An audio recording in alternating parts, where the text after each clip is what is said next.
नमस्कार मित्रों, श्री गणेशाय नमः। वैशाख मास के शुक्ल पक्ष के मोहिनी एकादशी के दिन यदि आपने चुपचाप गाय को यह एक छोटी सी चीज खिला दिया तो आपका जीवन धन्य हो जाएगा और आपके जीवन से गरीबी सदा के लिए मिट जाएगी। लेकिन मित्रों, उससे पहले जान लेते हैं कि मोहिनी एकादशी के बारे में। हिंदू पंचांग के अनुसार मोहिनी एकादशी का व्रत वैशाख मास के शुक्ल पक्ष की एकादशी को भगवान श्री विष्णु जी के निमित्त रखा जाता है। इस बार यह व्रत मोहिनी एकादशी का 2025 में दिन गुरुवार के दिन 8 मई को मनाई जाएगी और यह व्रत वैशाख माह के शुक्ल पक्ष की एकादशी तिथि को रखा जाता है। इसलिए इसकी शुरुआत 7 मई को सुबह 10:19 से हो जाएगी और 8 मई को दोपहर 12:29 तक चलेगी। मित्रों, एकादशी सब पापों को हरने के लिए सबसे उत्तम तिथि मानी जाती है और इस तिथि के दिन जगत के पालनहार श्री विष्णु जी की उपासना की जाती है। और वैशाख में यदि आपने भगवान विष्णु को प्रसन्न करने की यह एक उपाय अपना ली और शुक्ल पक्ष की मोहिनी एकादशी के दिन यदि आपने यह उपाय कर लिया तो यकीन मानिए आपके घर पर माता लक्ष्मी की ऐसी कृपा बरसेगी कि आपको धनवान होने से कोई नहीं रोक सकता। मित्रों, आपको बता दें, यदि आपने जो उपाय मैं बताने जा रहा हूँ उसे जान लिया तो यकीन मानिए आपका जीवन सफल हो जाएगा। और यदि वैशाख मास के शुक्ल पक्ष की मोहिनी एकादशी के दिन चुपचाप अपने गाय को यह एक छोटी सी चीज खिला दी तो आपको रोड पर से करोड़पति बनने में बिल्कुल ही देरी नहीं लगेगी और आपके जीवन में तमाम तरह की जो दिक्कतें, परेशानियां, पितृदोष या किसी भी प्रकार का कोई भी दोष होगा वह पूरे सालों साल के लिए मिट जाएगा। मित्रों, अन्य धन की ऐसी भंडार भरेगी कि आपकी पूछतें खाते खाते थक जाएंगे लेकिन वह कभी समाप्त नहीं होगा। आपके जीवन में कभी कोई कष्ट नहीं आएगा और आप सारे कष्टों से ऊपर उठ जाएंगे। मित्रों, तो यह एक छोटी सी चीज जो चुपचाप आपको गाय को खिला देना है, जो आपकी तत्काल ही गरीबी को दूर कर देगी और आपके जीवन को रंगों से भर देगी। आपको तो यह पता ही होगा कि 33 कोटि देवी देवताओं को धारण करने वाली गौ माता की जरा सी भी कृपा आपके जीवन पर बरस जाए तो आपके व्यक्ति के या कहें उस इंसान की जिंदगी हमेशा हमेशा के लिए बदल जाती है। मित्रों, अन्न का ऐसा भंडार उसके घर में आ जाएगा कि जीवन में कभी कोई कमी नहीं रह पाएगी। तो यकीन मानिए दोस्तों, आपको यदि अपने घर में इस तरह की दिक्कतें लगती हों तो वीडियो को जरूर देखें मित्रों। और यदि आपको अभी भी लगता है कि ये ऐसा नहीं होगा तो एक बार वीडियो को पूरा देख कर देखिए। यकीन मानिए आपकी सोच बिल्कुल ही बदल जाएगी। मित्रों, आपको तो पता ही होगा कि वैशाख मास के शुक्ल पक्ष की मोहिनी एकादशी के दिन आपके जीवन में यदि कोई दुख दर्द है, यदि आप किसी भी समस्या में उलझे रहते हैं तो यह बाधा हरने का सबसे उत्तम दिन होता है। आपको सभी कष्टों से छुटकारा मिल जाता है। मित्रों, दोस्तों, यूँ कहें कि आपके जीवन में अपार धन की प्राप्ति हो सकती है और कभी भी आपको किसी प्रकार की कोई समस्या, आर्थिक, शारीरिक या कहें कि मानसिक, ऐसा कुछ नहीं होने वाला है। सदैव आपके घर में 2-4 लोग ऐसे आते जाते रहेंगे जिनकी बड़ी आहभगत रहेगी। यदि आपके जीवन में एक बार गौ माता का आशीर्वाद प्राप्त हो गया तो आपके पितरों की जो कृपा बरसेगी उसकी तो आपने कभी कल्पना ही नहीं किया होगा। मित्रों, 500 वर्षों के बाद से ऐसा दुर्लभ संयोग है तो क्या आप नहीं चाहेंगे कि आप भी इस अवसर का लाभ उठा पाएं और अपने 7 पीढ़ियों तक की कमाई को पूरा कर लें। तो आइए मित्रों, बिना किसी देरी के वीडियो को शुरू कर लेते हैं। उससे पहले आपसे एक छोटा सा रिक्वेस्ट है कि यदि आपको वीडियो अच्छा लगता है तो वीडियो को लाइक कर कमेंट बॉक्स में सच्चे श्रद्धा भाव से गौ माता की जयकारा लगा दीजिए, जिससे कि गौ माता की कृपा दृष्टि आप पर, आपके परिवार पर सदैव बरसती रहे। और ज़्यादा से ज़्यादा वीडियो को शेयर करें ताकि लोगों को भी इस वीडियो के माध्यम से लाभ हासिल हो सके। और इन उपायों को करने से न केवल आपके जीवन में धन की प्राप्ति होगी, बल्कि आपके आसपास के जो भी लोग हैं उन्हें भी इसका प्राप्ति होगा और आपको उसका पूरा आशीर्वाद मिल सकेगा। आपको मित्रों बता दें कि इस दिन कहीं भी जाकर नदी में स्नान करना बहुत ही ज़्यादा लाभकारी सिद्ध होता है मित्रों। यदि कहीं आप तीर्थ पर स्नान करते हैं, किसी नदी में स्नान करते हैं, इसका लाभ मिलेगा ही मिलेगा। और यदि आप संभव न हो कि कहीं ना जा पाएँ, तो घर पर ही जो आप जल से स्नान करने वाले हैं उसमें थोड़ा सा गंगा जल की कुछ बूंदें डाल दीजिए। साथ ही मित्रों, ऐसा स्नान करने से आपका शरीर पूरी तरह से पवित्र हो जाता है। दोस्तों, आपको बता दें कि वैशाख मास के शुक्ल पक्ष की मोहिनी एकादशी के दिन यदि आपने यह उपाय कर लिया तो आपको सारे कष्टों से मुक्ति मिल जाएगी। तो आपको करना क्या है मित्रों, इस उपाय को वैशाख मास के शुक्ल पक्ष की मोहिनी एकादशी के दिन जरूर करें। उसमें करें क्या, शाम के समय पीपल के पेड़ के नीचे आपको सरसों का चौमुखी दीपक आटे का बनाकर रख देना है। चौमुखी दीपक ऐसा होना चाहिए कि उसमें आपको कलावे की पाती लगाकर सरसों के तेल का दीपक लगा दें और बीच में से 2 साबुत फूल के लौंग होते हैं उसे भी डाल दें। फिर देखिए कैसे चमत्कार आपके जीवन में होता है।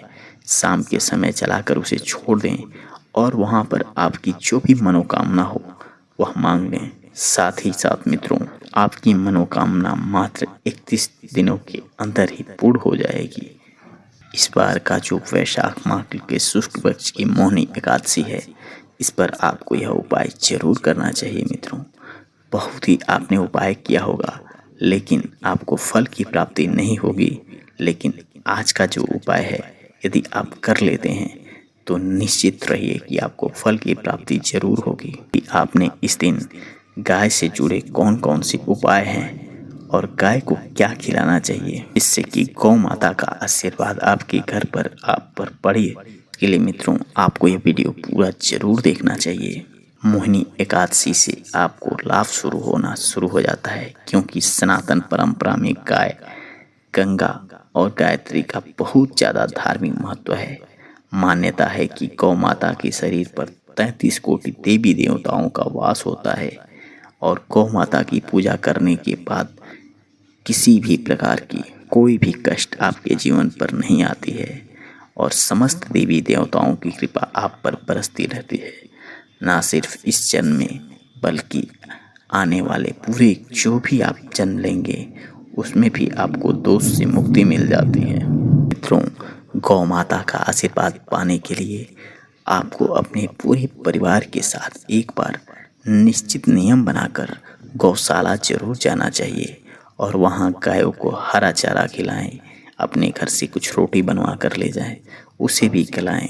इससे आपको गौ माता की आशीर्वाद प्राप्त होती है। साथ ही साथ यदि आप यह सब नहीं कर सकते हैं तो कुछ फल लेते जाएं और उस फल का ही गौ माता को भोग लगाएं। गौ सेवा और गौ की पूजा से 9 ग्रह शांत हो जाते हैं और इनसे जुड़े जो भी दोष होते हैं उनका निदान हो जाता है।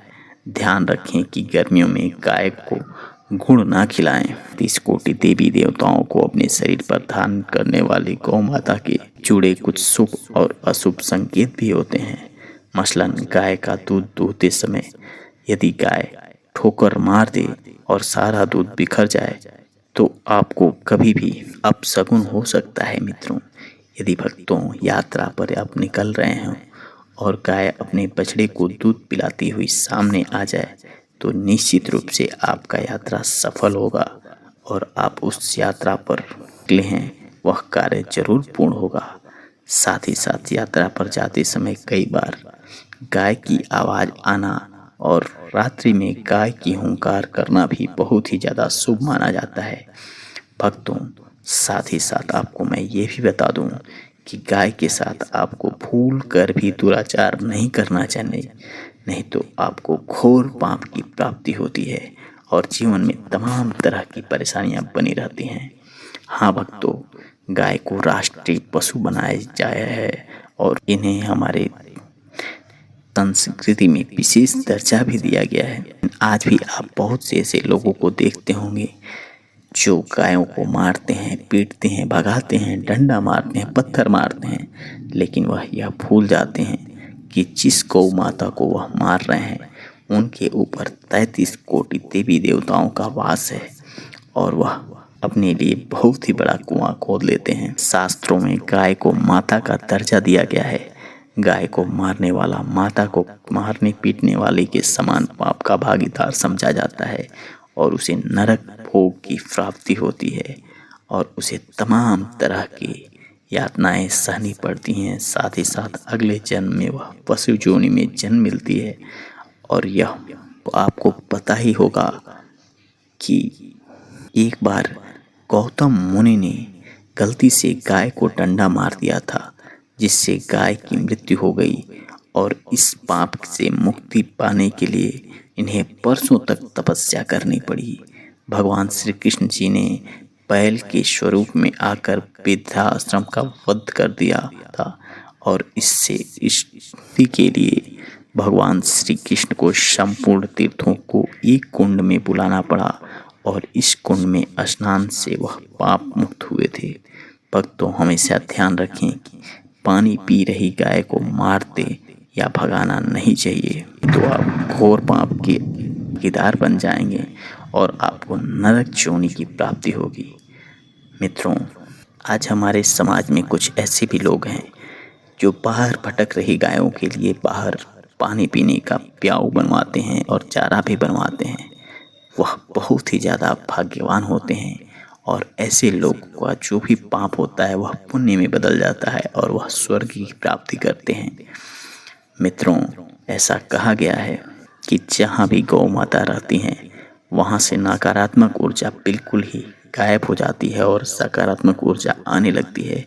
गाय के बैठने की जगह को जो लोग नियमित साफ सुथरा रखते हैं वह इस जन्म में किया गया यह काम उनके अगले जन्म में और ज़्यादा पुण्य देती है। साथ ही साथ गाय को डंडा मारने वाले, पानी डालकर उसे भगाने वाले मनुष्य को पापों की प्राप्ति होती है। शास्त्रों में बताया गया है कि गाय का दूध उसके बछड़े के लिए होता है। गाय के बछड़े से बचा हुआ दूध ही मनुष्यों का होता है, लेकिन कुछ लोग ऐसा भी करते हैं कि गाय के बछड़े को बांध देते हैं और जो दूध उनसे बच जाता है वह थोड़ा सा दूध बछड़े को पिला देते हैं। ऐसा करना घोर पाप कहा जाता है। दोस्तों, ऐसे दूध को दोहने वाला और ग्रहण करने वाले दोनों ही पाप के भागीदार बन जाते हैं।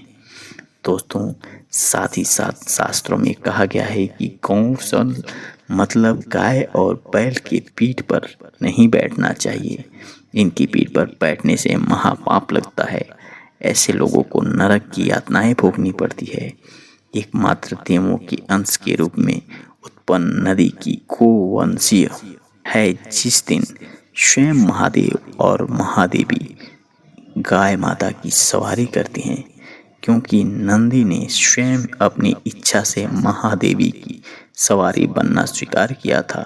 और साथ ही साथ शास्त्रों में गाय के दान को बहुत ही ज़्यादा पुण्य माना गया है, परंतु ऐसी गाय का दान कभी ना करें जो बूढ़े और बीमार हों, नहीं तो आपको पाप की प्राप्ति होगी। जिस नचिकेता ने पिता द्वारा बूढ़ी गाय को दान करने पर आपत्ति जताई थी, दूध देने वाले और बछड़े सहित जो गाय का दान करते हैं वह महान पुण्य को प्राप्त करते हैं और उन्हें स्वर्ग में स्थान मिलता है। मित्रों, साथ ही साथ सूर्य, चंद्र, मंगल, शनि सारे ग्रहों से उन्हें मुक्ति मिल जाती है और ऐसी मान्यता है कि सूर्य का संबंध पिता से एवं मंगल का संबंध होने के कारण सूर्य यदि शनि, राहु या केतु के साथ स्थिर हो या दृष्टि संबंधी कोई भी दोष हो तो वह दूर हो जाता है। मित्रों, गाय को किसी भी नवरात्रि या एकादशी को या किसी पूर्णिमा के दिन, अमावस्या के दिन या किसी भी खास दिन पर रोटी में रखकर गुड़ या चारा खिलाने से पितृदोष समाप्त हो जाता है। साथ ही साथ गाय की पीठ पर जो कुबड़ बना होता है वह बृहस्पति गुरु हैं। अतः जन्म पत्री में यदि बृहस्पति अपनी नीच राशि या मकर राशि या अशुभ शिवलिंग में जा रहे हों और सामने से गौ माता आ जाती दिखाई दे रही हों तो आपको अपने दाहिनी ओर से जाने देना चाहिए। आपकी यात्रा सफल हो जाएगी और जिस दिन गौ माता से आपको आशीर्वाद प्राप्त हो जाएगा उसके बाद से आपके जीवन में कभी कोई कमी नहीं आएगी। मित्रों, आपको हमेशा यह कोशिश करनी चाहिए कि अपने घर का पहला जो अन्न होता है वह गौ माता को अर्पित करें, गौ माता को खिलाएं। घर में रोटी बन रही है तो पहली रोटी ले जाकर गौ माता को खिलाएं, जिससे कि उनका आशीर्वाद काफ़ी आसानी से प्राप्त हो जाता है और ऐसा करके आप तमाम कष्टों से मुक्ति प्राप्त कर सकते हैं। मित्रों, इस बार आपको ये सारे उपाय जरूर करना चाहिए जिससे कि आपके जीवन में चल रहे तमाम समय की समस्याओं से मुक्ति मिल सके और आपका जीवन सफल बन सके। गौ माता की आशीर्वाद आप पर, आपके परिवार पर सदैव बनी रहे।